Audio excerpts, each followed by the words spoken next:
Thank you for joining me, Miss Kim. So I wrote this essay and I need to revise it. Will you listen to it so that you can help me fix some stuff? Absolutely. You sure? You're not too busy? No, I'm cool. Okay, Thank you. So I'm gonna read it out loud, and if something doesn't make sense or just sounds not that good, We'll let you know. please tell me. Sure. Okay. During World War II, the United States joined the efforts to defeat Germany, Italy, and Japan and to help end the Holocaust. What you don't know is that the US was actually interning their own citizens at the same time. Japanese American citizens were forced to relocate. Wait, I think you had two citizen in a back-to-back. Like maybe like deleting the end, Japanese American, and deleting the citizen. That makes sense. Let me see. Japanese American. Yeah, that sounds good. Japanese Americans were forced to relocate away from the West Coast because people feared them and suspected them to be spies. This was against their civil rights but was legal at the time. The U.S. in the 1940s was a tragic time for Japanese Americans because the government decided to place them in internment camps.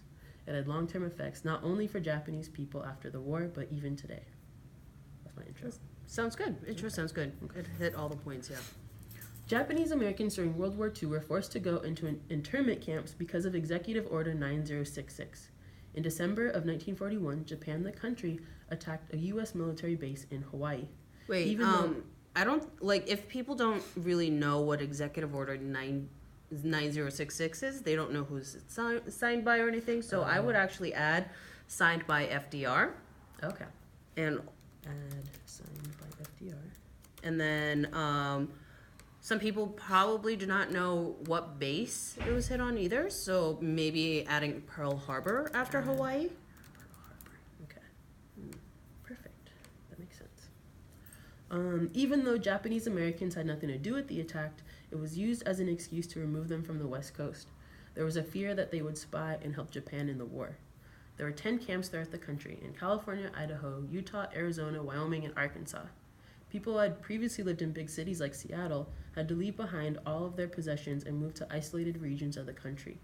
Between 110 and 120,000 people of Japanese ancestry were forced to move between 1942 and 45 when the war ended.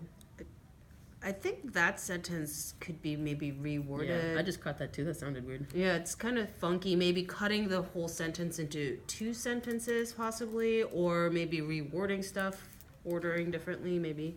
Okay. People made the best of their situation, but overall the time was miserable. People had to live in crowded barracks, supplies were often sparse, and people had no clue when they would be able to return home. Overall, this time was very difficult for Japanese Americans who were imprisoned despite doing nothing wrong.